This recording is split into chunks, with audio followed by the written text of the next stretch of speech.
Bonsoir. Les jeunes en France croient-ils encore en l'égalité des chances? Place aux idées lance le débat sur LCP à l'approche des élections municipales avec ce constat: logement, origine, scolarité, emploi. Les jeunes sont inégaux et le rêve français n'est peut-être pas forcément satisfaisant en ce qui les concerne. Nous allons ce soir rencontrer un certain nombre de jeunes. Ils sont une soixantaine sur ce plateau, âgés de moins de 30 ans. Et certains d'entre eux vont témoigner tout à l'heure, voire dialoguer avec notre invité, Jean-François Copé, le président de l'UMP, le député maire de Meaux. Il sera confronté à nos deux experts. Mathias Léridon, le président de Tilder, dressera un état des lieux de cette jeunesse tiraillée entre les inégalités, mais aussi la mondialisation. Et puis plus tard, Laurent Bigorgne, le directeur de l'Institut Montaigne, mettra littéralement les mains dans la mécanique des politiques publiques. Nous vous dévoilerons également le résultat du sondage exclusif réalisé par l'Institut Harris Interactive. Mais tout d'abord, chers jeunes gens, je vais vous demander de vous emparer de vos petits boîtiers et de procéder au premier vote. Il y en aura 5 pendant cette émission et Jean-François Copé aura le loisir d'en commenter les résultats. Je vous lis cette question toute simple, c'est facile. Y a-t-il égalité des chances pour les jeunes en France? Résultat dans quelques instants dans la première partie de Place aux idées, générique.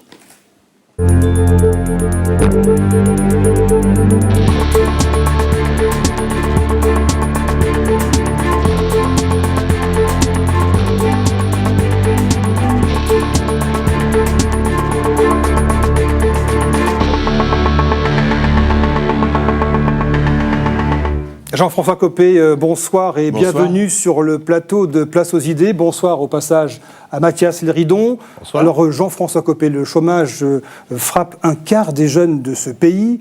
Vous sentez-vous, vous, le président de l'UMP, l'un des responsables de l'opposition, co-responsable avec la gauche de cette situation que l'on peut qualifier de désastreuse?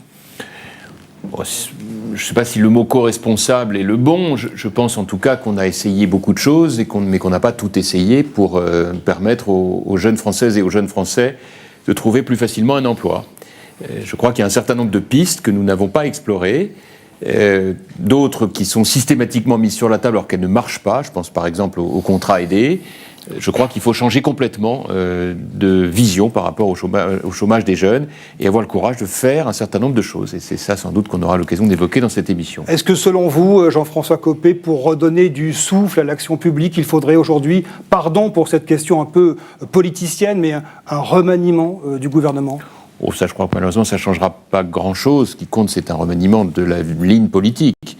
Le problème, c'est que François Hollande a été élu sur une très grande ambiguïté en faisant croire aux jeunes de France qu'il résoudrait le problème du chômage des jeunes en faisant des contrats aidés, c'est-à-dire des contrats publics sur argent public, sans formation à la clé. Le résultat est malheureusement catastrophique, puisque dans le même temps, il a réduit les crédits pour financer l'apprentissage. Donc c'est vraiment l'inverse de ce qu'il fallait faire. Pas de changement d'équipe. C'est vraiment à lui d'en décider, mais malheureusement, je n'en attends pas grand-chose. Seul un changement de politique pourrait permettre d'aider notre pays. Alors j'imagine que vous avez, dans cette optique, évidemment, le regard rivé sur la prochaine échéance présidentielle. Il y aura des élections intermédiaires. Vous avez récemment déclaré, Jean-François Copé, que s'il n'y avait à l'UMP qu'un seul candidat à la présidentielle, les primaires seraient inutiles. Est-ce que vous pensiez à vous-même? Pardon, je n'ai pas voulu vous interrompre, mais je n'ai pas le regard rivé sur les présidentielles aujourd'hui. J'ai le regard rivé sur les municipales. Vous savie, ma position est très... Et les européennes. Et les européennes, parce que ma position est très différente de celle de mes aînés. Moi, je suis le chef de l'opposition aujourd'hui. Donc moi, ma mission première, elle est de faire que ma famille politique puisse retrouver la confiance des Français. Ça passe par la victoire et aux municipales et aux européennes. Je vous promets, le moment venu, de vous parler des présidentielles. Simplement, ce que je dis aux uns et aux autres, c'est que on ne gagnera pas les présidentielles de 2017 si avant on ne gagne pas les municipales de 2014. Est-ce que vous n'êtes pas en train de construire votre stature de futur candidat à l'élection présidentielle, à la tête de la majorité? Vous savez, vous ne répondrez pas à ça. Non, mais je vais vous dire, ça ne se décrète pas. On ne décide pas du jour au lendemain si on a ou non une stature. C'est sa relation avec les Français qui permet cette construction. elle doit se faire dans la durée, elle doit permettre, dans la mesure du possible, de surmonter toutes les caricatures dont on est l'objet quand on est un responsable politique, a fortiori de droite. Donc c'est tout cela qui constitue un long chemin. Donc on en reparlera. Et en clair, pour clore cette question, si demain Nicolas Sarkozy entre en piste, se déclare, au fond, il écrasera la concurrence à droite. Ça, personne ne peut le préjuger aujourd'hui. Mais je crois que ce qui compte aujourd'hui, ce que les Français regardent, une nouvelle fois, c'est pas 2017. C'est qu'est-ce que nous, à l'UMP, c'est-à-dire grand parti de gouvernement, de droite et du centre-droit, qu'est-ce qu'on propose aux Français? Quelle vision? Justement, vous allez pouvoir vous exprimer sur le sujet qui nous intéresse. Y a-t-il égalité des chances pour les jeunes en France? Résultat de notre premier vote, nous avons pour le oui, égalité des chances, 8 réponses positives et 48 non. Un commentaire? Enfin, ce serait l'objet de toute l'émission. Je crois qu'il faut qu'on en parle, parce qu'on peut pas. C'est trop lapidaire comme question. Je suis même étonné qu'il y ait 8 de nos jeunes qui héroïquement aient le courage de dire qu'il y a égalité des chances. La vérité, c'est qu'il y a plus d'égalité des chances dans notre pays que dans la plupart des autres pays du monde. Nous avons beaucoup de chance de vivre en France, et beaucoup de nos jeunes ne mesurent pas toujours la chance qu'ils ont de pouvoir bénéficier de toute une série de facilités que d'autres jeunes d'autres pays n'ont pas. En revanche, ça ne suffit pas. Et c'est cela qu'il faut corriger. Alors, ce sera l'objet de notre discussion. Nous entrons dans le vif du sujet avec vous, Mathias Léridon. Et pour poser le débat, voici ce petit reportage signé Laura Horosman. L'égalité des chances doit cesser d'être théorique pour devenir réelle. La première idée, c'est la réussite pour tous. À droite, comme à gauche, l'égalité des chances comme le leitmotiv des hommes politiques. Et quoi de plus normal dans une France où les jeunes ont a priori toutes les chances de leur côté. Plus éduqués, plus mobiles, plus connectés aussi que leurs parents. Et pourtant, être jeune aujourd'hui en France, c'est surtout être confronté à une dure réalité. Comme l'explique Jean-Marc Borrello du groupe SOS. Les obstacles, c'est le lieu de naissance, le quartier d'où on vient, le niveau culturel de la famille, c'est quelquefois l'école qui n'est pas toujours très adaptée. Des obstacles pour les jeunes des cités, mais aussi de plus en plus pour les jeunes ruraux, pour qui l'accès au transport, à l'emploi, à l'éducation est une bataille de tous les jours. Pour résorber ces fractures, plusieurs échelles d'initiatives. Le groupe SOS, groupe d'entrepreneuriat social et solidaire, travaille pour donner sa chance à tous. Ça passe par essentiellement de la formation et de l'éducation et de la mise en situation dans des entreprises, ce qui est un sujet majeur. Et sans doute aussi leur apprendre à essayer, ne pas avoir peur de se tromper, entreprendre et quelquefois envisager de créer des emplois plutôt que de trouver un emploi. De leur côté, les grandes écoles ont aussi œuvré dans ce sens avec plusieurs programmes d'ouverture sociale destinés aux jeunes défavorisés. Du programme pour les ZEP à Sciences Po, à l'initiative Une grande école pourquoi pas moi à l'ESSEC. Une dizaine d'années plus tard, l'heure est au bilan.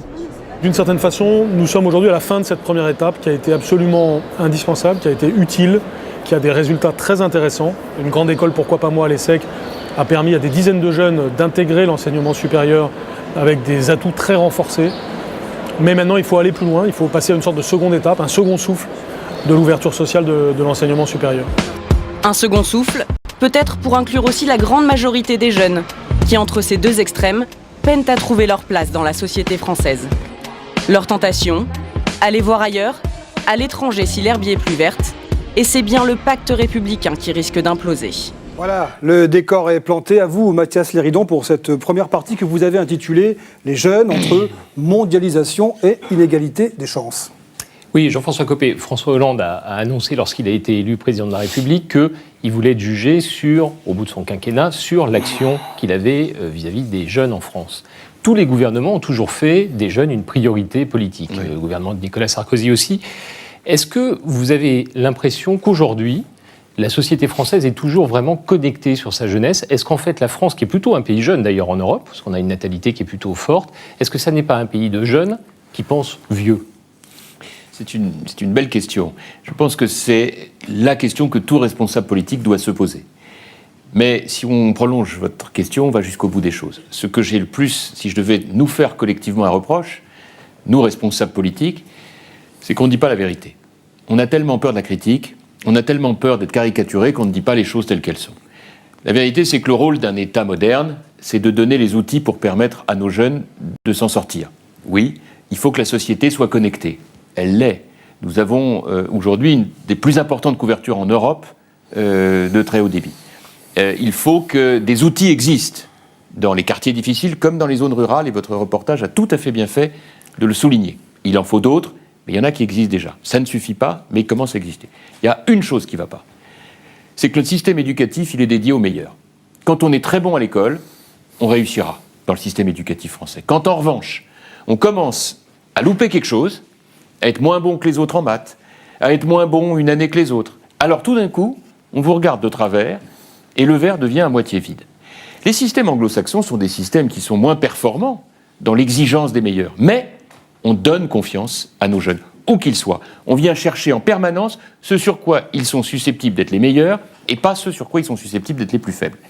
Deuxième élément, on ne dit pas suffisamment en France à nos jeunes « bougez-vous, on vous accompagnera ». Il y a un discours victimaire qui n'est pas le bon et qui donne le sentiment à beaucoup de jeunes, quand ils sont très au point, que leur chance, leur destin, il est à l'étranger, et à ceux qui ont le plus de mal, finalement, ils n'y arriveront pas. Je préfère qu'on fasse l'inverse. Je préfère que l'on mette vis-à-vis de nos jeunes, ce que je fais moi-même d'ailleurs à Meaux en tant que maire, dans une ville où il y a des quartiers très difficiles, un discours qui soit beaucoup plus mobilisateur, qui leur dise on va être à vos côtés. On ne fera pas d'assistanat, mais on va être à vos côtés. Vous êtes très bon en théâtre, vous êtes très bon en sport, vous êtes très bon dans tel domaine, on y va ensemble. Et à l'inverse, qu'on n'hésite pas à sortir du discours misérabiliste. D'accord, mais Jean-François Copé, vous dites ça, vous disiez d'ailleurs que vous êtes le chef de l'opposition depuis 2 ans et demi.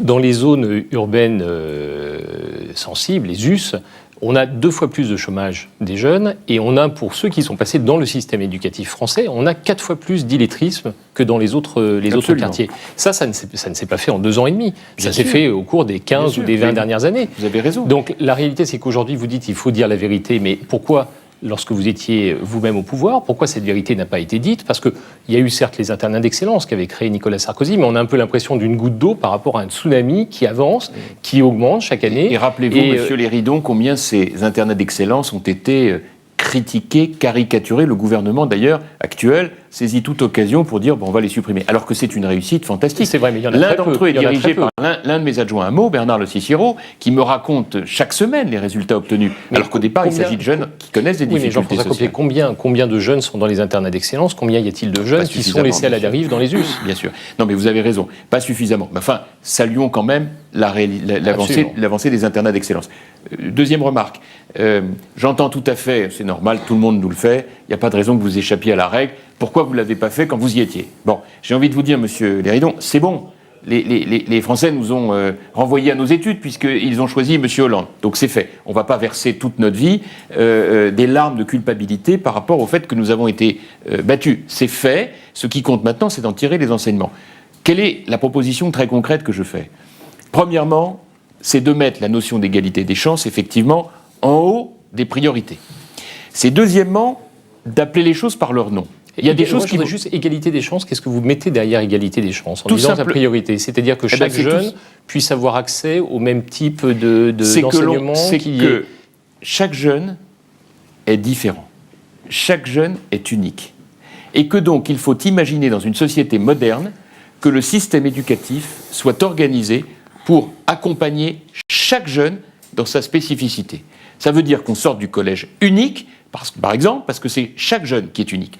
Ça veut dire, deuxièmement, qu'on se fixe l'objectif que la priorité absolue pour entrer au collège, c'est de savoir lire, écrire et compter correctement. Si on n'envoie pas un jeune, et j'en parle en connaissance de cause, à travers ce que je vois comme maire de Meaux, on n'envoie pas un jeune dans l'univers impitoyable du collège, alors qu'il est assuré, hélas, de vivre le pire processus de retard scolaire s'il ne sait pas les savoirs fondamentaux à l'entrée en 6e. Donc on l'évalue au début du CM2 pour déclencher, le cas échéant, s'il n'est pas au point, un plan hors sec tout au long du CM2 pour lui permettre de rattraper son retard. Voilà un exemple très concret. C'est vrai, mais alors c'est ce que ne font pas les pays d'Europe du Nord.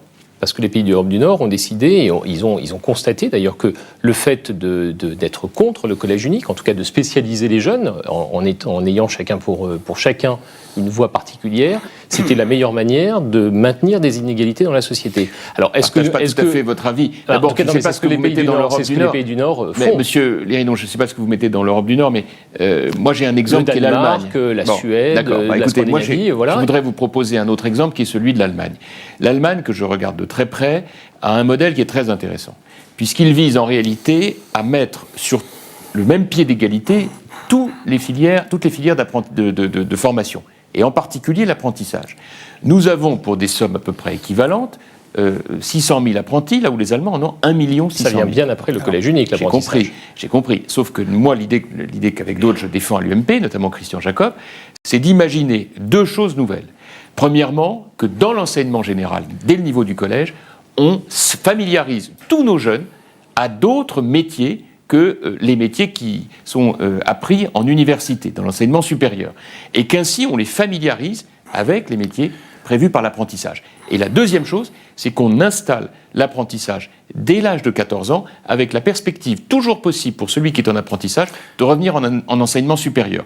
L'idée qui est derrière est très simple, c'est de revaloriser ce qui aujourd'hui constitue des dizaines de filières différentes, des métiers qui aujourd'hui sont déclassés et constituent un élément justement d'identification de ce qui est supposé un échec en France, alors que ça devrait être une réussite. Jean-François Copé et Mathias Léridon, on va entendre un premier témoignage ici dans la salle, justement à propos de l'accompagnement de ces jeunes qui veulent entrer dans la vie active. Bonsoir Guillaume Robin. Bonsoir. Alors vous avez 28 ans, vous êtes encore jeune pour 2 ans, hein, c'est presque fini, et vous êtes aujourd'hui ingénieur du son, mais vous avez dû, au fond, financer toutes vos études. Racontez-nous ça. Oui, je correspondais un petit peu au profil que vous avez dit, c'est-à-dire que je n'étais pas assez bon, donc j'ai pas pu intégrer les BTS, donc du coup je me suis dirigé vers une école privée, donc très chère, donc du coup j'ai été obligé de faire un prêt étudiant. Vous habitiez en Bretagne, à Rennes, hein? Oui, à la campagne, oui. Oui, d'accord. Et racontez-nous, donc vous avez dû faire un emprunt. Voilà, j'ai fait un emprunt donc, que j'ai remboursé sur 5 ans une fois que j'ai quitté mes études. Et là où le problème, enfin pour moi était le problème, c'est on sort de l'école, donc on gagne de l'argent, un petit peu trop, donc on paye des impôts, et en plus des impôts, on paye on rembourse le crédit, donc c'est un poids. Je pense qu'il y a des gens qui payent des impôts, mais qui n'ont pas le crédit en plus à payer, quand on sort des études, je veux dire. Oui. Voilà. Pour être sincère, beaucoup de Français, quel que soit leur âge, payent et des impôts et remboursent des emprunts, que ce soit pour leurs études, que ce soit pour parfois acheter une voiture ou un logement. Pour tout vous dire, ce qui, moi, me choquerait le plus, ça n'est pas tant qu'on fasse un emprunt pour financer ses études. Dans le monde entier, c'est très anglo-saxon. C'est très anglo-saxon. Ce qui, moi, plutôt me choque, c'est qu'effectivement, il n'y ait pas des possibilités de le défiscaliser. Car ainsi, il y aurait une cohérence, notamment un élément d'égalité par rapport à celui qui n'aura pas fait l'effort de faire les études, parce que vous avez aussi cela.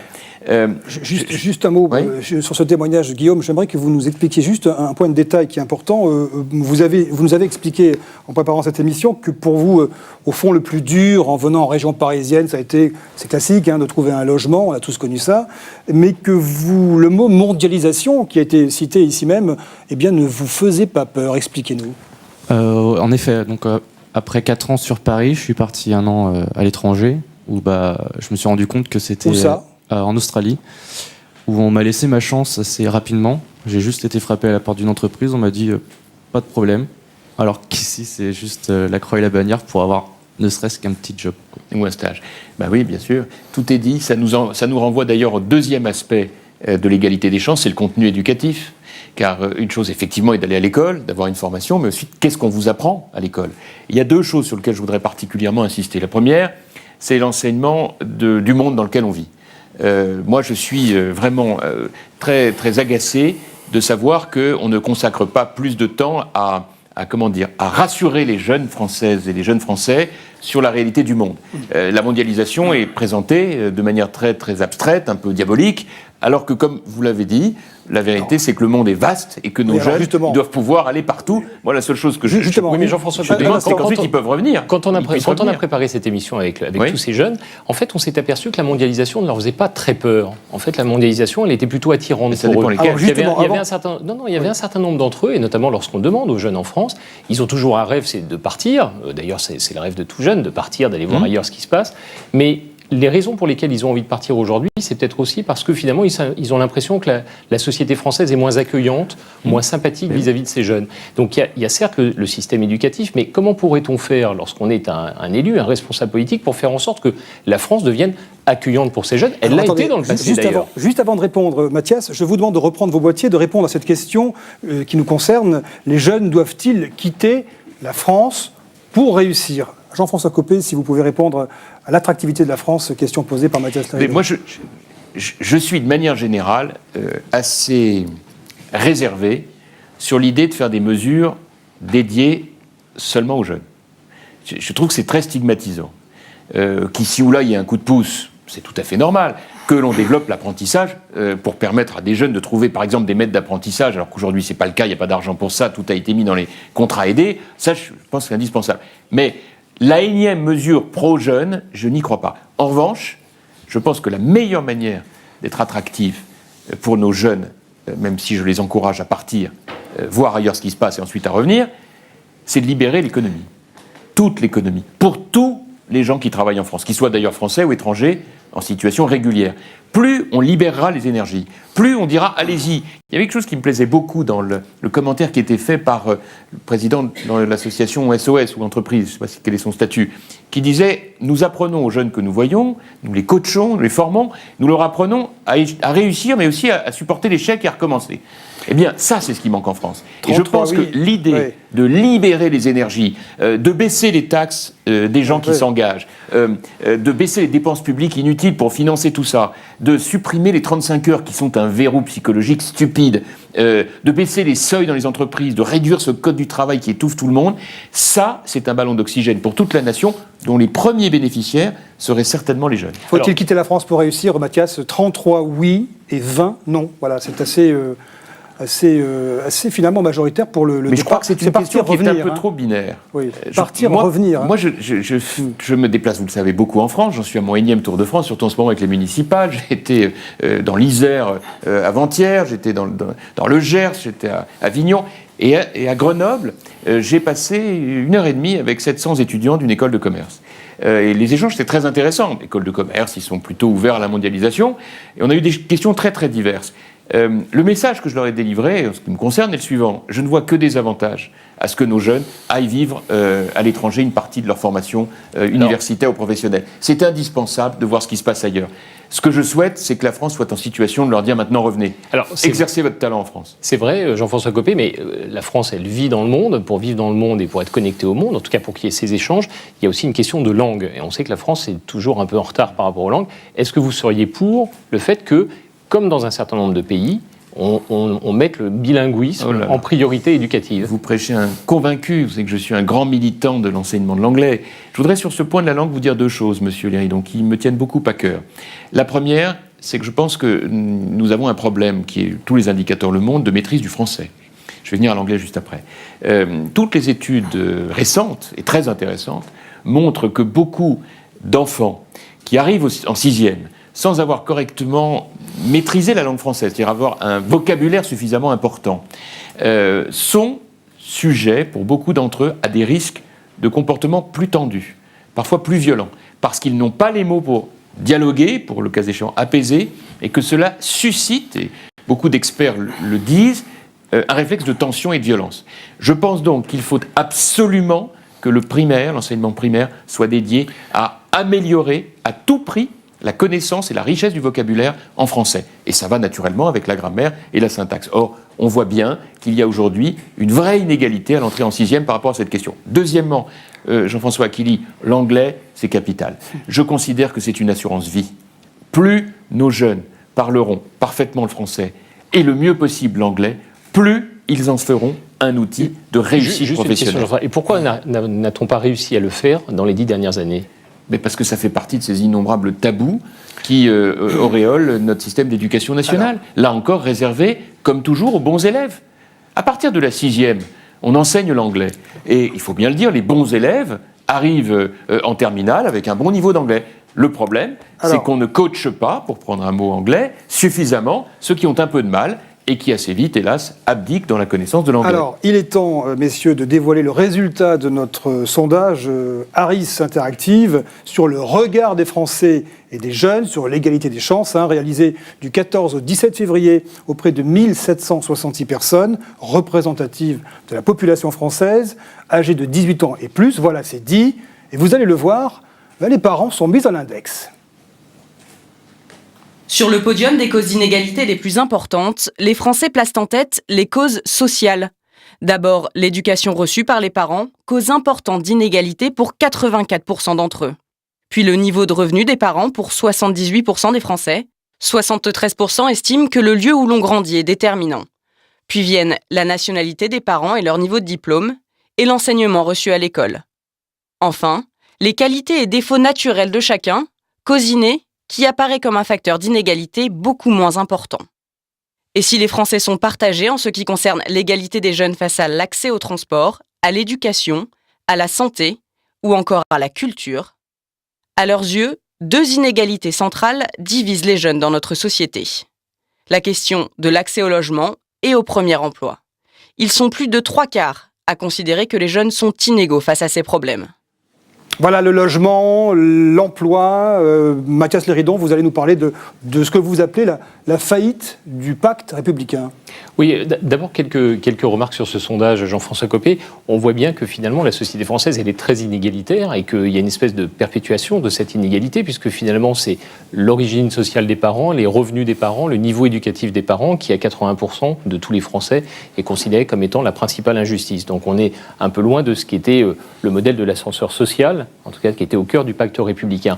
Il y a un deuxième élément qu'on n'a pas donné dans ce sondage, Jean-François Aquili, c'est que lorsqu'on pose la question en fonction de l'appartenance ou de la proximité politique entre la droite et la gauche, on a quasiment 25 points d'écart sur toutes les questions, sur toutes les réponses, Jean-François Copé, où la gauche dit finalement c'est encore plus inégalitaire et les sympathisants de droite, de façon globale, disent non finalement il y a beaucoup moins d'inégalité. Alors est-ce que c'est la gauche qui est trop catastrophiste par rapport à ça ou est-ce que c'est les sympathisants de droite qui ont décidé de se fermer les yeux par rapport à ces résultats sur les inégalités qui touchent les jeunes, c'est-à-dire l'accès au premier emploi, l'accès au logement, qui sont quand même les deux premières aspirations d'un jeune qui sort de sa famille et qui aborde sa vie d'adulte. Non mais je pense que les difficultés liées à l'accès au premier emploi ou au logement sont liées aux rigidités de notre société.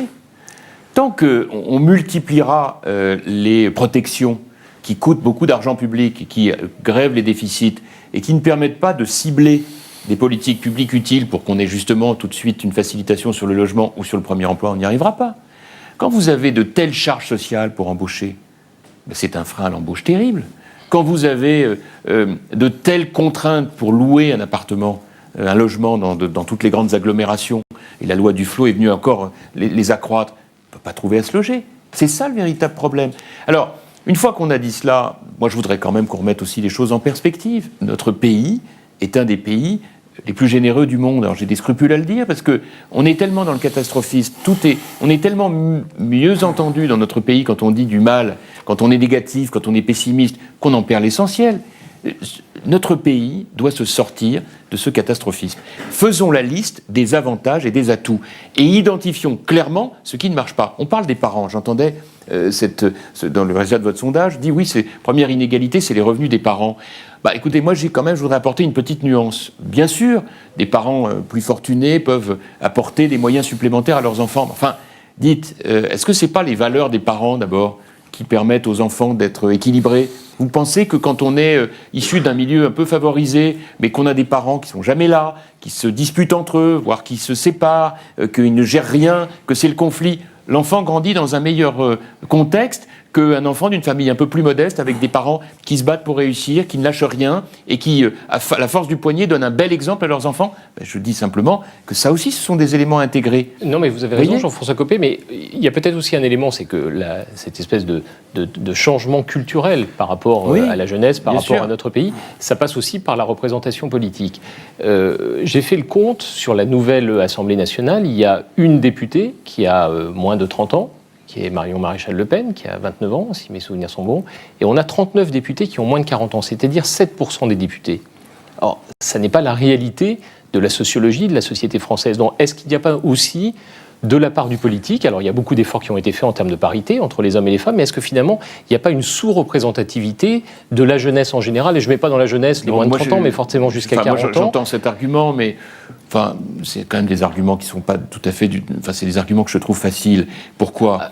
Non, mais c'est toujours... Non, écoutez, c'est pas tout à fait facile de dire que ceux qui ont plus de 50 ou 60 ans votent les lois qui ensuite vont impacter pendant 40 ans des jeunes qui en ont 30. Je vous la refais autrement. Vous connaissez très bien la vie politique française. Vous pensez que parce qu'on aurait 10 ou 15 députés un peu plus jeunes, la politique que l'on mènerait serait plus efficace pour les jeunes? 10 ou 15 peut-être pas, mais 50 ou 80. Mais attendez, alors c'est à peu près du même niveau que si on considérait que les entreprises s'occuperaient plus des jeunes si les PDG étaient plus jeunes. Bon. Non, mais par contre, les entreprises décident de licencier leurs seniors à partir de 55 ans au profit de jeunes. Oui, et pourtant, ils sont souvent plus de 55 ans. Donc, c'est vous dire combien la connivence d'âge n'a strictement aucun sens. Ce qui compte, monsieur Léridon, c'est que les dirigeants, quels qu'ils soient, et quel que soit leur âge, soient en prise avec leur société, avec la société qu'ils administrent, et surtout qu'ils aient le courage de dire les choses. Car le véritable problème auquel tous les hommes politiques sont confrontés, de droite comme de gauche, jeunes ou moins jeunes, parce qu'on a eu tous les genres, on a eu des premiers ministres très jeunes, des premiers ministres plus vieux, ça n'a strictement rien changé. Le vrai sujet, c'est de dire aux Françaises et aux Français, sortons de cette approche hyper protégée qui nous oblige, avec l'influence médiatique existante, à faire croire qu'on vous surprotège, alors que ce qu'on veut, nous, c'est vous donner la chance de réussir. Je vous prends un exemple. On parle d'égalité des chances depuis tout à l'heure. Les Français ne sont pas du tout fanats de l'égalitarisme, au sens où on décapite toutes les têtes qui dépassent. En revanche, l'égalité les intéresse. Mais l'égalité de quoi? L'égalité des droits et des devoirs, qu'il n'y en ait pas toujours pour les mêmes et jamais pour les autres. L'égalité des efforts. Beaucoup de Français ne comprennent pas, qu'on leur demande à eux de faire des efforts, mais l'État ne fait pas d'efforts. Voilà, ça en revanche, c'est quelque chose sur lequel il faut avoir le courage de bouger. Et donc, la génération à laquelle j'appartiens, alors je ne sais pas trop si vous me mettez dans les vieux ou dans les jeunes, mais la génération à laquelle j'appartiens, elle va faire, à droite, sa révolution complète, ne vous y trompez pas. On est exactement en train d'y œuvrer. Et moi, l'objectif, c'est que j'arrive à convaincre les Français que l'UMP d'aujourd'hui n'a plus rien à voir avec la précédente, qu'elle a essuyé une défaite, un désaveu, et qu'elle est en train de dire, désormais, on va se parler en français dans le texte avec les Français. On va supprimer les 35 heures qui bloquent le pays, supprimer les réglementations qui empêchent aux gens qui pourraient embaucher de le faire, supprimer toute une série de contraintes dans le code du travail, dans le code des impôts, alléger les contrôles qui empêchent les gens de bosser, inciter les jeunes à pouvoir travailler beaucoup plus tôt en entreprise, avoir une vraie expérience dans ce domaine, voir ce que c'est que de travailler en entreprise et pas simplement à l'école, avoir une vision du monde économique tel qu'il est, plutôt qu'une vision idéologique. Bref, sortir de tous ces schémas idéologiques du 19e, du 20e siècle qui n'ont aucun sens. Et ça, pour le coup, ce n'est pas du jeunisme, et je ne sais pas s'il faut être député de 25 ans ou député de 50 pour y arriver, c'est d'avoir le courage de le dire. Et ça, croyez-moi, c'est pas une question d'âge. Je côtoie à l'Assemblée ou dans ma vie politique des gens qui sont plus jeunes que moi. Quand je les regarde, j'ai l'impression d'avoir des vieillards. À côté de ça, des aînés qui ont pigé les choses. Donc, franchement, pour moi, c'est plus de dire les choses que de faire semblant. Vous pensez que dans la situation dans laquelle la France est aujourd'hui, on pourrait créer une espèce d'union sacrée sur ce projet, qui est de changer complètement la France? Pourquoi pas? Écoutez, moi j'adore le principe. Je travaille beaucoup sur la guerre de 14, donc je peux imaginer notamment... Ça existe en Allemagne. Hein. Oui, mais écoutez, là, il y a une grande différence avec l'Allemagne, c'est que le SPD, qui est le Parti socialiste allemand, a fait quelque chose que le Parti socialiste français n'a pas fait. Le SPD allemand a rompu avec l'extrême gauche allemande. C'est-à-dire que le SPD a préféré ne pas gagner les élections plutôt que de faire une alliance avec l'extrême gauche. La France a fait l'inverse. Le PS français a fait une alliance avec l'extrême gauche. Toute la tragicomédie à laquelle nous assistons, hélas, au détriment de l'image de notre pays avec les Verts, qui sont des sens gauchistes en France, en est la triste illustration. Une fois, c'est sur l'aéroport de Nantes, une autre fois, c'est sur le nucléaire, une troisième fois, c'est sur les recherches en biotechnologie ou dans le gaz de schiste. Tout ça est ridicule, mais lié au fait qu'on ne peut pas faire une union sacrée avec un PS totalement tenu par les gauchistes, alors que nous, on a refusé l'alliance en plus avec l'extrême droite. Alors je ne sais pas si on aura le temps d'entendre un témoignage à ce sujet, mais j'ai une question à vous poser, moi, Jean-François Copé. On a beaucoup parlé, il y a une dizaine d'années, pour la campagne de 2007, de ce qu'on a appelé la discrimination positive. Est-ce que vous, comme jadis Nicolas Sarkozy, vous êtes favorable à ce type de mesures, et est-ce qu'on peut les appliquer aux origines des personnes concernées ? Bon, je pense que ce concept avait l'originalité de sa nouveauté. C'est la première fois qu'on avait le courage d'évoquer cette question. Je pense que les temps ont changé et qu'on n'en est plus tout à fait là. Moi, je voudrais et ça vraiment c'est mon expérience de maire de Meaux qui m'y fait penser depuis très longtemps, que l'on positive les expériences positives. C'est-à-dire qu'on valorise tout ce qui est fait dans nos quartiers, dans nos zones rurales, et qui est absolument remarquable par des jeunes qui malheureusement, ou des moins jeunes, qui ne passent jamais au journal de 20 heures, parce qu'on préférera me présenter les bagarres, les émeutes, le côté négatif, alors que vous avez des jeunes qui font des choses fantastiques. Donc de la discrimination positive sur l'information aussi. Mais bien sûr. Mais bien sûr. est-ce que vous iriez jusqu'à... Bien sûr. On a inscrit dans la Constitution française, à un moment donné, il n'y a pas si longtemps que ça, le principe de précaution. Vous seriez prêt à aller jusqu'à dire, on inscrit dans la Constitution française, pour préserver ce pacte républicain, le principe de discrimination positive? Je crains que ce ne soit pas suffisant. Vous savez, moi je voudrais que dans la Constitution, on mette des mots qui sont des mots de droit, pas des mots d'impression. Discrimination positive, ce n'est pas juridique, c'est une impression. Donc on ne peut pas le mettre de la même manière qu'on mettrait des principes constitutionnels. En revanche, M. Léridon, pour aller complètement dans votre sens, rien de tel que de faire la preuve par l'exemple. À Meaux, par exemple, nous avons une association qui a été fondée par un professeur de lettres et de latin grec et qui organise tous les jours du soutien scolaire avec des jeunes profs bénévoles, des jeunes des quartiers bénévoles, qui viennent apprendre aux enfants à aider les enfants à lire, écrire, compter en soutien à ce qu'ils font à l'école. C'est un travail personnalisé qui compense la faiblesse de certains parents. Vous avez des parents abandonniques, hélas. Vous avez des parents qui ne comprennent pas bien le français, voire pas du tout le français. Il faut pouvoir apporter, là, pour réduire l'inégalité des chances, un support. Merci. Ça, c'est concret. Ça, c'est efficace. Et c'est finalement une belle manière de faire de la discrimination positive. Merci Mathias pour cette première partie. Dans un instant, nous retrouvons Laurent Bigorgne de l'Institut Montaigne qui va ouvrir la boîte à outils censée réparer toutes les inégalités. Voilà, c'est la deuxième partie de Place aux idées. Installez-vous confortablement, Laurent Bigorgne.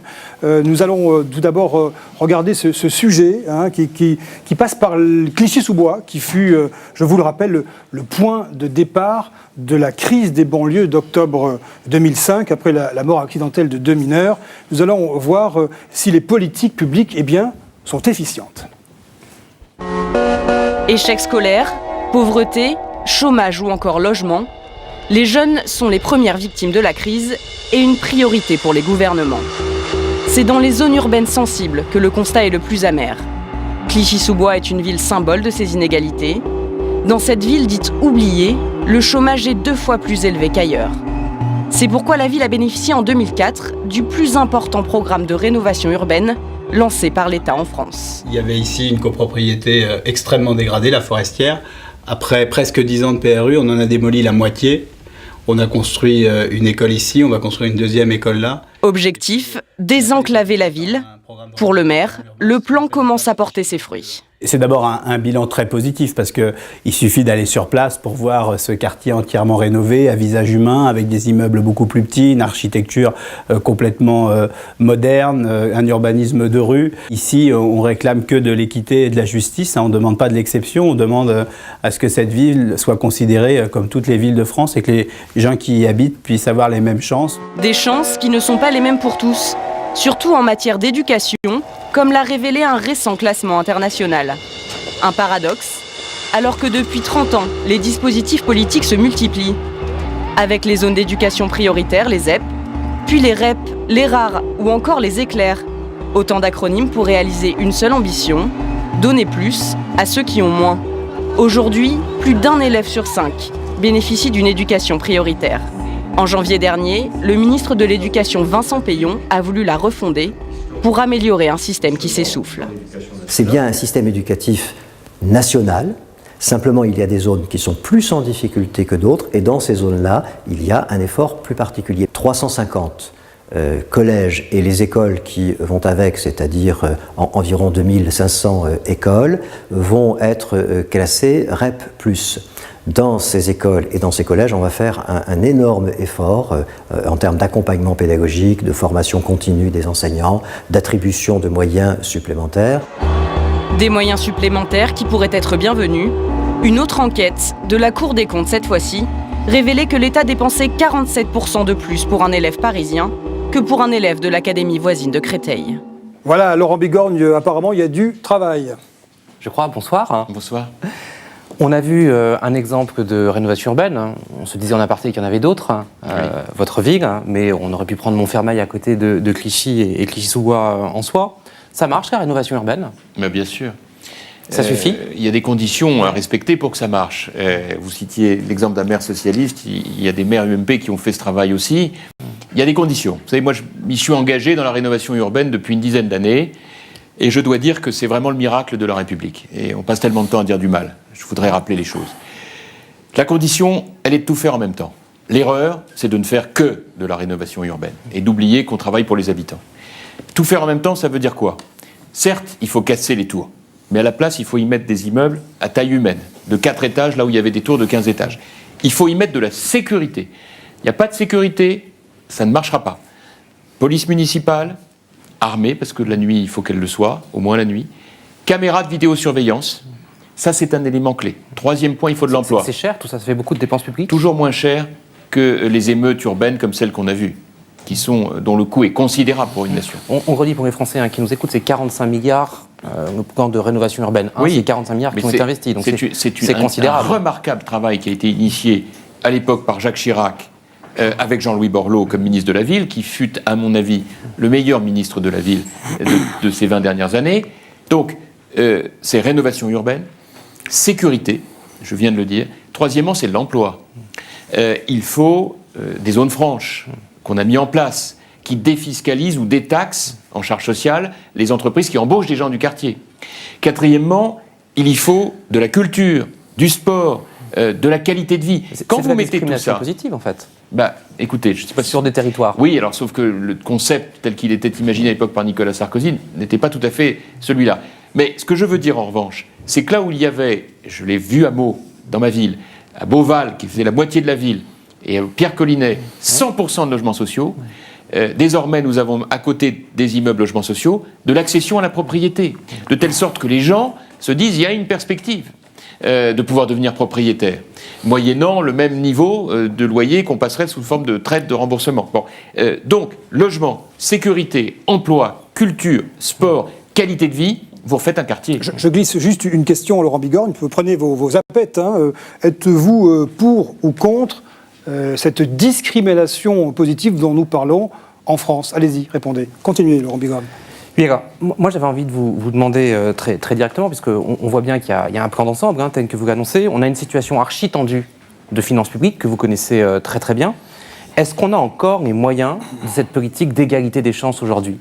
Est-ce que, au fond, les 130 milliards d'euros d'économies que vous proposez dans le cadre du document que vous avez présenté le 25 janvier dernier, sont encore compatibles, à l'UMP, sont encore compatibles avec cette politique qui, manifestement, coûte cher? Moi, je crois qu'il faut faire un bilan coût-avantage de toutes les politiques publiques. Vous avez des politiques publiques... Ça s'appelle de l'évaluation. Oui. Et voilà, vous avez des politiques publiques qui, objectivement, ne marchent plus. D'autres qui, en revanche, marchent très bien. La zone franche, par exemple, ça ne coûte aux contribuables que si ça marche. On défiscalise des entreprises. Pour ça, il faut que les entreprises existent, qu'elles créent de l'emploi. Et là, à ce moment-là, elles payent moins d'impôts. C'est de la dépense publique efficace. En revanche, des contrats aidés, c'est-à-dire de l'argent public dans des emplois publics qui vont durer 6 mois, dans lesquels on donne des postes qui ne servent absolument à rien ou à peu de choses. Je suis désolé, c'est de l'argent public qui est parfaitement inutile. C'est ça que je combats. Et donc, quand je dis, tiens, est-ce qu'on ne pourrait pas un jour fusionner les conseils régionaux et généraux? On garde l'identité départementale, mais on fusionne ces structures qui sont doublonnées. Les uns font les collèges, les autres les lycées. Je dis la même chose. Lorsque je dis les 35 heures... Vous êtes moins entendu votre parti sur cette question-là, sur la fusion des conseils régionaux. Il y a un débat, bien sûr. Mais c'est très bien qu'il y ait des débats. Vous savez, moi, je suis attentif à ce que chacun dise ce qu'il pense. Enfin, je ne veux pas, moi, me priver de dire ce que je pense aussi. Ou alors, ce n'était pas moi qu'il fallait comme chef de l'opposition. Il fallait quelqu'un de terne. Mais moi, personnellement, je dis ce que je pense. Bon, un autre exemple, les 35 heures. Cette idée saugrenue selon laquelle on empêche les gens de travailler plus que ce qu'ils veulent. C'est absurde, il n'y a pas de pays au monde qui puisse faire ça. Vous avez des jeunes ou des moins jeunes qui veulent faire plus et gagner plus. On les en empêche. Le travail le dimanche. Mais qui peut comprendre? Alors qu'un étudiant, on en parlait tout à l'heure pour vous, il y a des étudiants qui ont besoin de travailler pour payer une partie de leurs études. Ça n'a rien d'infamant. Beaucoup d'entre nous l'avons fait. Ça se fait aux États-Unis, en Grande-Bretagne, en Allemagne. Et bien, pour beaucoup, ils ne peuvent pas le faire, par exemple, le dimanche. Je trouve que ça n'a pas de sens. Alors, je voudrais qu'on entende maintenant un nouveau témoignage, puisqu'il est question du parcours des jeunes aujourd'hui, souvent en difficulté, dans des situations complexes, dans des quartiers difficiles. Et j'aimerais entendre le témoignage de Jeanne Seignol. Alors, où êtes-vous, Jeanne? Bonsoir, prenez le micro. Bonsoir, Jeanne. Et vous êtes, vous, particulièrement jeune, puisque vous avez 18 ans et vous avez décidé d'accomplir un service civique à Bobigny. Racontez-nous votre histoire. Alors en fait au début c'était pas forcément un choix que je voulais faire puisque j'ai tenté Sciences Po en fait grâce au dispositif pour les ZEP. Malheureusement je n'ai pas pu intégrer Sciences Po, donc j'ai tenté une classe préparatoire aux grandes écoles économiques comme je pensais que c'était quelque chose d'assez évident, comme j'étais assez bonne élève, et finalement ça s'est assez mal passé puisque c'est un système qui me convenait pas vraiment. Je me suis sentie assez étouffée et je trouvais ça un peu dommage justement qu'on m'ait envoyé, que je me sois retrouvée en prépa parce que j'étais bonne élève et que justement c'était pas un endroit où je pouvais m'exprimer et être moi-même. Donc finalement j'ai préféré finir l'année avec un service civique dont on m'avait déjà parlé pendant ma journée d'appel, et donc j'ai saisi cette occasion. Donc vous avez quelque part zappé les études, vous préférez une entrée directe dans ce qui est quasiment de la vie active. Je dirais pas que j'ai zappé les études parce que finalement je vais quand même y retourner l'année prochaine. Mais l'avantage du service civique, c'est qu'on peut quand même faire une expérience professionnelle pendant très longtemps, pendant au moins 6 mois. Et souvent, les entreprises nous le demandent. Et malheureusement, si on n'a pas une année qu'on a un peu loupé ou qu'on n'a pas l'occasion de faire un service civique, c'est assez dur d'avoir le temps de faire un stage pendant 6 mois. Où est-ce que vous le faites, votre service civique? À Canal 93 à Bobigny. Et vous y faites quoi? En fait, je suis chargée de m'occuper d'un blog. Et comme j'aimerais devenir journaliste plus tard, c'était une bonne idée. Et donc, en fait, je fais la partie communication où je m'occupe de faire le blog et d'écrire des articles de l'alimentaire, en fait. Alors, je glisse le résultat entre deux échanges sur la question qui portait sur la oui ou non êtes-vous pour une discrimination positive dans ce pays. Le oui est à 18, le non à 31 et ne se prononce pas 7. C'est pas un franc succès, hein, Jean-François Copé. Non, ce qui prouve que ce terme, probablement, a du mal à être... C'est un peu anxiogène, c'est ça? C'est un peu anxiogène, et puis il n'y a plus tout à fait de contenu. Ça veut dire quoi? Alors, selon que vous êtes de telle origine, vous avez plus de droits que si vous n'en êtes pas. Enfin, c'est très difficile de le présenter comme ça. J'avais envie de vous faire préciser... Parce que fondé sur les origines, c'est pas clair. Voilà, j'avais envie de vous faire préciser tout à l'heure, parce que Mathias vous a posé la question. On va revenir au témoignage de Jeanne, qui me paraît très intéressant, puis j'ai une question très précise, mais malgré tout, pour en terminer avec la discrimination positive, il y a quand même beaucoup de pays où on se dit qu'il vaut mieux savoir de quelle, par exemple, population on parle, d'un point de vue religieux, d'un point de vue ethnique, pardon d'employer des mots directs, mais appelons un chat un chat. Et on construit des politiques publiques, hein. On a beaucoup parlé ce soir du milieu anglo-saxon, c'est ce qui peut se faire notamment aux États-Unis. Ça, c'est quelque chose que vous excluez complètement pour l'avenir de la République française, ou vous complètement, je crois que c'est bien qu'on en discute, c'est pas des sujets faciles, il faut réfléchir, mais c'est vrai que j'ai toujours été très réservé. Oui. J'ai toujours été très réservé parce que la France a une histoire et que ce sont des sujets sur lesquels on a tendance à toujours être un peu prudent. Hein. Il s'agit, je rappelle, quand même de recenser les gens en fonction de leur religion, de leurs origines, puis c'est très compliqué. Techniquement, c'est quoi une origine? Vous êtes né en France, qu'est-ce qu'on recense dans votre origine? À partir du père, du grand-père, de l'arrière-grand-père? Des politiques publiques. Je reviens à la question de Jeanne, parce que c'était le cœur du... Le service civique, prenez vos boîtiers tranquillement et répondez oui ou non. Jeunes gens, êtes-vous pour ou contre l'instauration, la généralisation du service civique en France? Allez-y, Laurent. Ça veut dire un service civique obligatoire, sinon on ne comprend pas. Obligatoire. Non, j'aide pour la question, parce que généraliser... Obligatoire. Alors moi, comme il y avait jadis pour les messieurs, le service militaire. Moi, j'ai une question un peu, pardon l'expression, taquine à vous poser, parce que j'ai du mal à regarder en cherchant... Risquez-vous. Je me risque. Ouais. Je me détends. J'ai du mal à voir la vraie différence, et peut-être allez-vous pouvoir me l'expliquer, entre le service civique, mis en place en 2010, sous un gouvernement de droite, et les emplois aidés, le contrat d'avenir, les emplois d'avenir mis en place après l'élection présidentielle par un gouvernement de gauche. Parce que dans un cas comme dans l'autre, on est bien sur des emplois qui sont aidés, c'est la même cible, à peu près, des jeunes, et évidemment, on est plutôt dans du milieu public, parapublic ou associatif.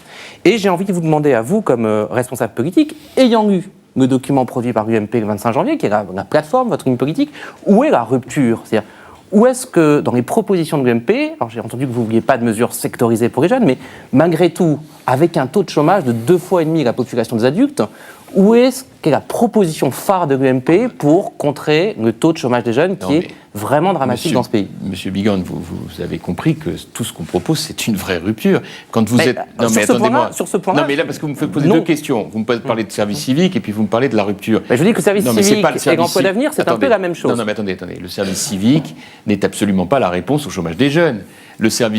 Mais non, le service civique est une opportunité qui est proposée aux jeunes qui le souhaitent. La question est de savoir est-ce qu'on en fait quelque chose d'obligatoire ou pas pour vivre à un moment ou un autre quelque chose au service des autres. Bon, qu'après il ait été un peu dévoyé, c'est possible. Mais l'objectif, c'est de dire pendant 6 mois, vous consacrez du temps aux autres et vous vous en souvenez toute votre vie. Bon, après, il s'agit de voir sous quelle forme, et c'est là où le contenu peut évoluer. Mais ça, c'est une chose. C'est pas ça la rupture. Me voici renseigné sur service civique versus emploi d'avenir. Mais bien sûr, ça n'a rien à voir avec l'emploi d'avenir, qui est en réalité une manière de baisser les stades. Non, franchement, je pense que vous faites pas du tout. Vous preniez mal, mais je crois que c'est une vraie confusion dans l'esprit, mais c'est parce qu'on l'a mal dit.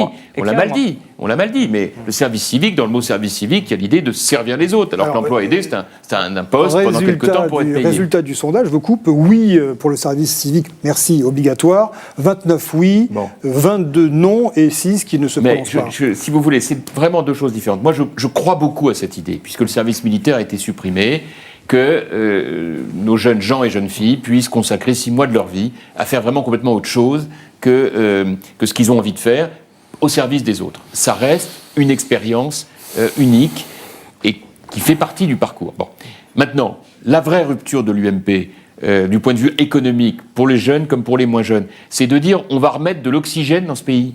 On va libérer les énergies. C'est ça, simplement. Moi, je dis que ça ne doit pas se réserver simplement aux jeunes. D'abord, moi, je serais jeune, ça m'énerverait que le gouvernement me dise bah, tiens, il y a un truc pour vous, parce que vraiment, vous n'y arrivez pas. Alors, bon, non. Je serais encore jeune, ce qui m'énerverait le plus, c'est d'être 2 fois plus mis au chômage que les adultes. Ah ben non. Parce que je pense que tout dépend du discours qu'on vous tient. Il y a un moment où on se dit, si on est au chômage, c'est que, si on a autant de jeunes au chômage, c'est qu'il y a un problème dans le système de formation initiale, c'est qu'il y a un problème dans ce qu'on dit à nos jeunes, c'est qu'il y a un problème aussi par rapport à la possibilité de nos entrepreneurs d'embaucher. C'est quand même tout ça qu'il faut déverrouiller. Ce pays se meurt de tous les verrous qui empêchent les gens de se bouger. Tant qu'on n'aura pas ouvert les vannes de l'initiative, on n'y arrivera pas. Moi, ce qui m'a beaucoup intéressé dans votre démarche, c'est que vous avez cherché des voies. Vous n'avez pas tout réussi, mais vous êtes dessus, là. Bon, donc, l'idée déjà de ne pas glander pendant l'année, c'est-à-dire je vais faire un service civique plutôt que de constater avec tristesse que les prépas, c'est pas fait pour moi, déjà, bravo. C'est déjà un plus, c'est-à-dire que vous vous battez. Deuxièmement, il n'y a pas de drame. Évidemment que vous allez reprendre vos études en septembre, vous allez faire de nouvelles choses, vous allez trouver l'école qui vous convient. Est-ce que ce sera une école de commerce? Est-ce que ce sera autre chose? Vous verrez. Et enfin, troisième point, pas de remords sur les prépas. Le système des prépas, c'est un beau système, mais de grâce, qu'on ne pense pas qu'on est fichu pour la vie parce qu'on n'a pas adhéré au système des prépas qui est un système affreux, au sens où c'est une méga pression et où la vie ne se résume pas à avoir réussi la meilleure colle dans la meilleure prépa de France. Il y a 1000 autres écoles différentes, il y a d'autres systèmes, et croyez-moi, ce qui compte, c'est de réussir sa vie au fur et à mesure du temps. Et parfois, ceux qui réussissent des très belles écoles pensent qu'à 25 ans, c'est réglé, ils sont devenus les plus intelligents de France. Et croyez-moi, pour en avoir côtoyé quelques-uns, je vous promets, c'est parfois plus compliqué que ça la vie. Au sujet, Jean-François Copé, des emplois aidés, je me tourne vers vous. Jean-Noël Duclovel, bonsoir, prenez votre micro. Bonsoir. Vous êtes âgé de 26 ans, vous êtes en contrat aidé aujourd'hui, vous êtes originaire de la Martinique et le moins qu'on puisse dire, c'est que votre parcours a été une sacrée galère. Allez-y, racontez-nous. Alors, bonsoir à tous déjà.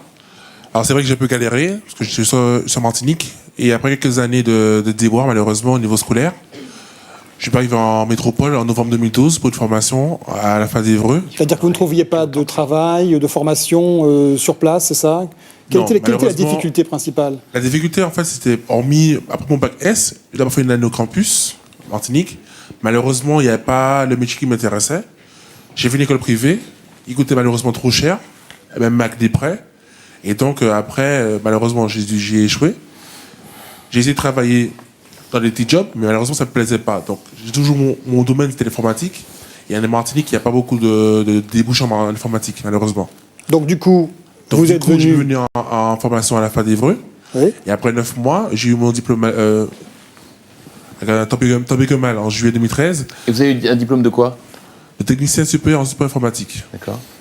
Et en fait, depuis août 2013, je suis à Paris et je recherche d'emploi depuis. Et malheureusement, c'est Après quelques entretiens, je n'ai pas eu de poste. Et c'est en janvier que j'ai eu un contrat aidé qui m'a permis, heureusement, de travailler. Qu'est-ce qui est le plus difficile, Jean-Noël, pour trouver un emploi quand on est jeune, comme vous, qu'on débute? C'est le fait de ne pas avoir d'expérience, c'est ça? Voilà, c'est exactement ça. En fait, les entreprises veulent bien nous embaucher, mais elles ne veulent pas prendre le risque de prendre le jeune qui n'a pas d'expérience. Et malheureusement, si on ne commence pas à l'expérience, on ne peut pas en avoir d'autres. Jean-François Copé, sur ce phénomène. Oui, c'est parfaitement résumé. Ouais. Enfin, moi, je pense que c'est un prétexte. Beaucoup d'entreprises qui expliquent qu'ils ne prennent pas un jeune qui n'a pas d'expérience. Je l'entends très souvent. Hein. Très souvent. Si vous saviez le nombre de jeunes qui viennent me voir désespérés, qui me racontent la même histoire que la vôtre. Bon, et en vérité, je pense que c'est un prétexte. Je crois que beaucoup d'entrepreneurs, en réalité, ont de telles contraintes à l'embauche qu'ils ne veulent pas prendre de risques à embaucher. Et tant qu'on ne réduira pas ces contraintes à l'embauche, on n'y arrivera pas. Et donc, le véritable sujet, c'est de mettre en place des systèmes qui font que l'entreprise est encouragée à prendre un jeune dont c'est la première expérience pour accompagner sa formation. Quitte à ce que le jeune, de son côté, se conduise bien. J'ai des entrepreneurs qui me disent « Ah oui, mais alors on a pris des jeunes et on a beaucoup de mal parce que certains ne se conduisent pas bien, ils n'arrivent pas à l'heure, etc. » Ok, je comprends. Très bien, tout le monde, il y a de tout dans la vie. Mais alors dans ce cas, faisons des partenariats. Moi, j'ai créé un programme Deuxième Chance à Meaux qui fait que nous avons une 50aine de jeunes en permanence qui sont coachés, accompagnés, qui connaissent la même galère que vous, même parfois, hélas, pire encore, que nous proposons aux entreprises du bassin d'emploi de Meaux. Bon. Et quand on me dit « Ah oui, mais il n'a pas été à l'heure, etc. » Ok, bon, très bien, vous avez un problème avec lui. Mais moi, j'ai d'autres jeunes qui sont demandeurs. Et ainsi, on met en place ces partenariats pour qu'il n'y ait pas de prétexte à ne pas embaucher des jeunes. Après, il y a des contraintes trop lourdes, les charges sont trop lourdes. Par exemple, beaucoup d'entreprises préfèrent prendre des CDD plutôt que des CDI. Bon, moi, je préférais qu'on arrête cette inégalité, justement, entre le CDD et le CDI, qu'on fasse un contrat de travail unique, avec plus de souplesse. Si l'entreprise doit malheureusement licencier, qu'il y ait plus de souplesse et qu'on l'accompagne pour trouver un autre emploi. Vous voyez? Mais que ce soit plus souple. Pourquoi aux États-Unis ou ailleurs, il y a moins de taux de chômage? Parce que c'est beaucoup plus souple. La manière de fonctionner. On a vu donc effectivement dans la ligne, encore une fois, dans les lignes politiques que votre parti a annoncé fin janvier, on a vu qu'effectivement cette dualité du marché du travail entre CDD et CDI, vous proposiez de la réduire. Oui. C'est pas la première fois qu'on en parle dans le débat public, mais vous le prenez comme un engagement, j'imagine, au devant des Français. Il y a deux autres grandes questions que je n'ai pas vues et qui sont vraiment motrices pour que fonctionne efficacement le marché du travail, notamment des jeunes, j'insiste sur ce point. Il y a la question du niveau du SMIC, qui peut être préjudiciable s'il est trop élevé par rapport notamment au marché du travail des moins qualifiés, d'une part. Est-ce que vous avez envie de réfléchir? Est-ce que l'UMP va réfléchir sur le niveau du SMIC? On sait que c'est une question difficile en France, notamment chez les jeunes.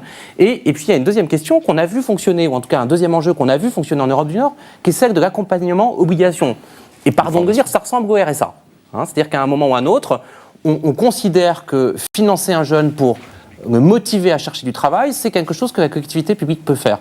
Est-ce que sur ces deux types de dispositifs qui fonctionnent bien en dehors de nos frontières, on pourrait citer des pays, très concrètement, est-ce que vous avez envie d'avoir une réflexion ou est-ce que les propositions de l'UMP vont se cantonner à la dualité CDI-CDD? Ah non, mais vous ne pouvez pas dire ça. Je vous ai dit tout à l'heure qu'on proposait la suppression des 35 heures. C'est un élément majeur. Oui, mais là, je vous parle d'emploi des jeunes sur la question du niveau du SMIC et sur la question de l'accompagnement de l'obligation. Et avant que vous me répondiez, je me permets de poser une question au public parce que ça va nourrir notre discussion. Après, non, vous n'avez pas oublié parce que vous êtes bien structuré. Faut-il un SMIC jeune en France plutôt que des emplois aidés? Allez-y, répondez. Bon, alors... juste un mot. Pourquoi les 35 heures, ça fait partie de tout ça? C'est parce que l'idée, c'est de dire, on ne travaille pas de la même manière dans le BTP, dans les médias, dans le nucléaire ou dans les biotechnologies. Bon. Donc, veillons à ce que chaque entreprise négocie son temps de travail entre les salariés et les employeurs pour s'adapter. Ça peut être 37 heures payées 37, 38 heures payées 38, etc. Là, Premier point. Deuxième point. Vous voulez rendre, si j'ai bien compris, la liberté négocier. Donc, plutôt que ce soit décidé à Paris, c'est intenable. Bon. Deuxièmement, le SMIC et l'obligation de formation. Bon. Moi, sur le SMIC, je ne suis pas tout à fait d'accord avec vous. Je pense que ce n'est pas le premier problème. Pourquoi? Tout simplement parce qu'il y a un problème préalable. Lorsqu'un employeur verse 100 euros de salaire, en réalité, le salarié, il n'en touche que 60, parce que tout le reste, ça part en charge. Et l'employeur lui-même, il en paye 170 ou 180. Et le différentiel entre les deux... Je suis employeur, donc je connais ça par cœur. Bah oui, mais pardon, il faut quand même se dire les choses. Le différentiel entre les deux part pour financer la sécurité sociale. C'est intenable. Il n'y a plus un seul pays qui peut fonctionner comme ça. Donc, la proposition de revenir sur le SMIC, ça voudrait dire non seulement... Pour les jeunes non qualifiés. Oui, enfin, pourquoi plus les jeunes que les moins jeunes? Et donc ça veut dire que non seulement vous payez des charges, mais qu'en plus on vous pénalise, on vous baisse votre salaire. C'est ce qui se passe en Grande-Bretagne, c'est ce qui se passe aux Pays-Bas, par exemple, où les taux de chômage des jeunes sont bien inférieurs aux nôtres. Oui, mais je vous rappelle que le modèle de protection sociale n'est pas le même du tout. Je propose que l'on commence par réduire le coût du travail en réduisant la partie charge sociale, cotisation, et qu'on voit ce que ça donne. Vous semblez avoir été entendu par le gouvernement. J'aurais adoré. Mais on en est très très loin. Hein. Vous avez compris la manip. En réalité, il ne va rien se passer. Hein. On était tous au début à dire, tiens, c'est incroyable, il a eu un rêve dans la nuit, le président de la République. Mais en fait, vous voyez bien, ça fait 3 semaines, tous les bêta-bloquants sont mis en place, les conservateurs de gauche veillent au grain, Monsieur Mélenchon, les Verts, les socialistes eux-mêmes. Malheureusement, il ne se passera rien. Pas plus de choses que quand on a amené cette question en 2012, le résultat de avant l'élection présidentielle. Je vous rappelle que la première décision de M. Hollande, nous avions voté la TVA anti-délocalisation. La première décision de M. Hollande a été de le supprimer. Bon, il y revient, mais la baisse de charges promise ne sera pas au rendez-vous. Vous l'avez compris. Et il nous dit, je baisse de 30 milliards les charges. Puis après, il dit, oui, il y en a déjà 20 de faites. Oui, sauf qu'elles sont gagées par des hausses d'impôts, le fameux CICE, et c'est des usines à gaz. Donc il ne reste plus que 10. Et sur les 10 milliards qui restent, il dit, ouais, oh là là, d'ici 2017, ça fait 3 par an. Donc vous voyez comment c'est comme le carrosse de Cendrillon. À la fin, à coup de minuit, ça devient obsessionnel. Si je comprends bien, donc la dualité CDD, CDI sur le marché du travail, une politique de baisse des charges, mais comment est-ce qu'on fait pour attaquer ce noyau dur de 25% de taux de chômage des jeunes aujourd'hui dans ce pays? Je vous le dis, c'est d'abord faciliter l'embauche et le cas échéant, si on est obligé de le faire, le licenciement accompagné de, et c'est votre deuxième question, une formation accompagnée. Bon. Et c'est là où je crois qu'il est capital que l'on réorganise notre appareil de formation, qui est aujourd'hui très coûteux et très inefficace, parce que dispatché entre les régions, l'État, les organismes de formation, et donc il faut assumer une autre manière de mettre en place la formation, notamment pour ceux qui en ont le plus besoin, alors qu'aujourd'hui, elle est quand même trop réservée à ceux qui en ont le moins besoin. Vous parlez de la formation professionnelle. Mais oui, parce que c'est ça qui permet de réorienter les gens qui perdent leur emploi vers les besoins de l'économie. Et vous voyez, par exemple, par rapport à ce que vous évoquiez, moi je trouve que ça vaudrait vraiment la peine que vous profitiez de votre période où vous êtes sous contrat pour essayer déjà de regarder, après la fin de ce contrat, quel métier proche du vôtre peut vous permettre de trouver ailleurs. Dans des entreprises. Et je pense que c'est au fur et à mesure, en élargissant votre bagage progressivement, que vous arriverez à trouver une embauche, à condition, dans le même temps, qu'on baisse effectivement les charges et qu'on assouplisse les conditions d'embauche. Alors, faut-il un SMIC jeune en France plutôt que des emplois aidés? Résultat de ce mini-sondage, oui, 29 quand même, non, 18, ne se prononce pas 8, commentaires.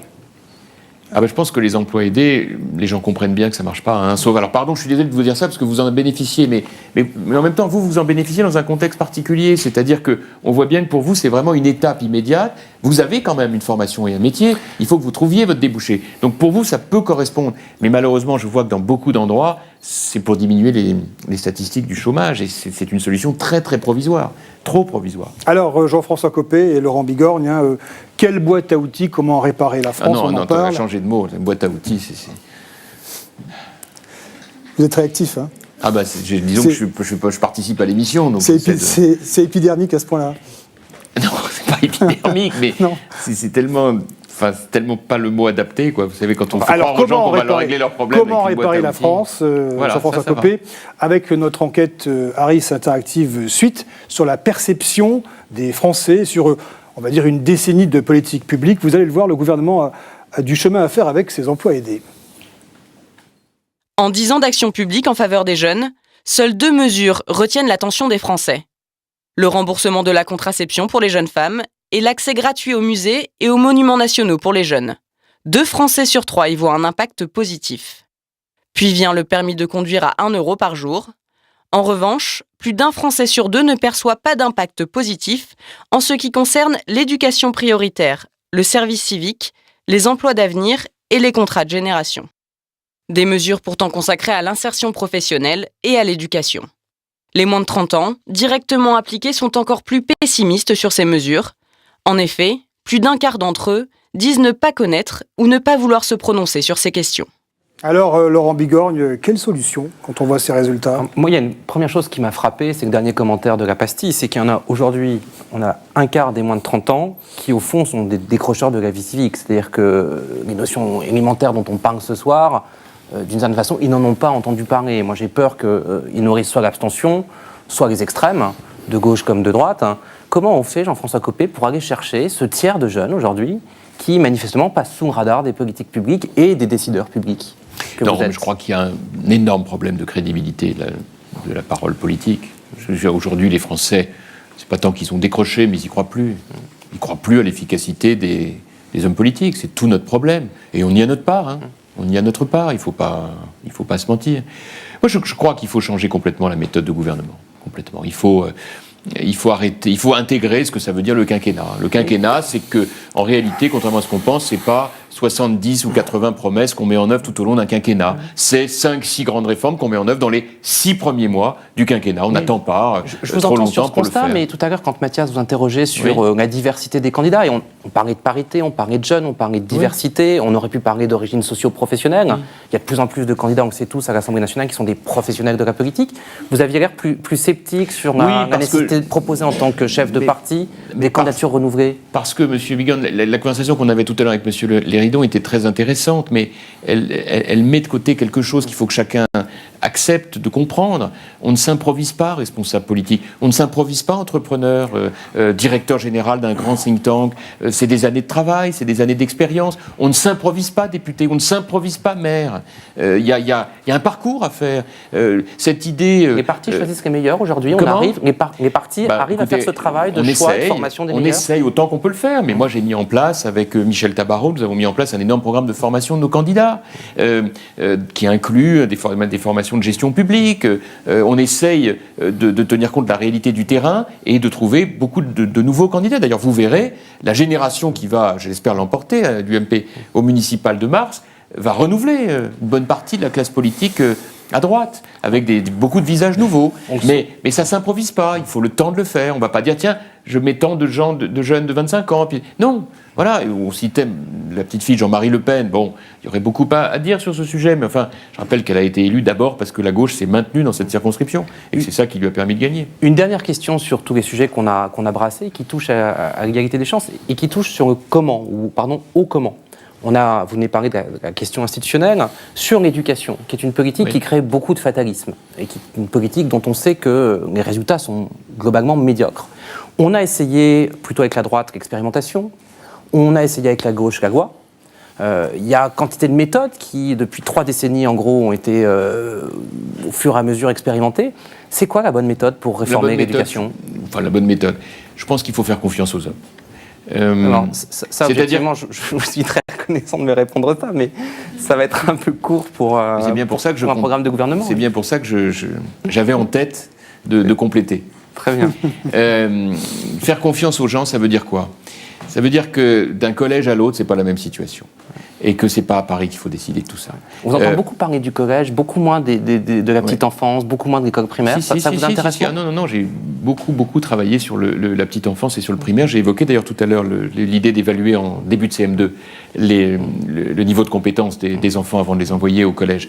Mais je considère que le collège est aujourd'hui vraiment le sujet sur lequel il faut se pencher. Concrètement, je vous disais qu'il faut faire confiance.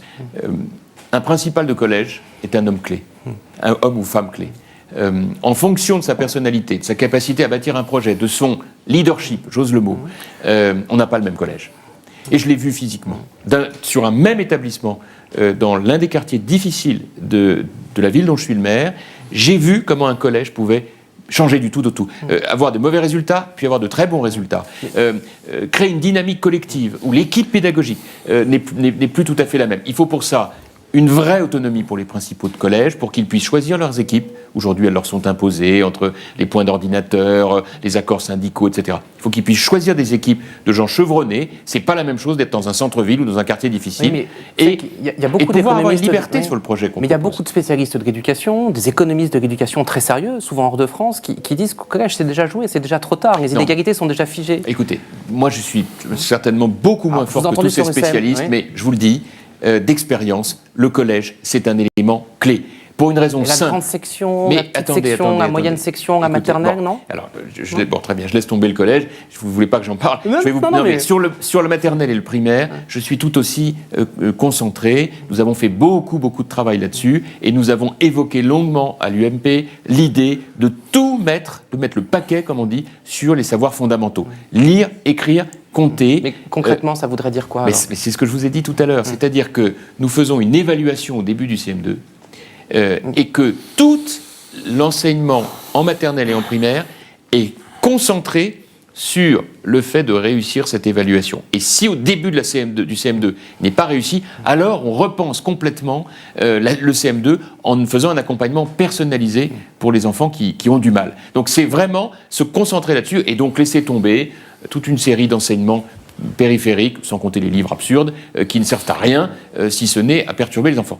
Je reviens d'un mot au collège, parce que vraiment je tiens beaucoup à vous dire cela.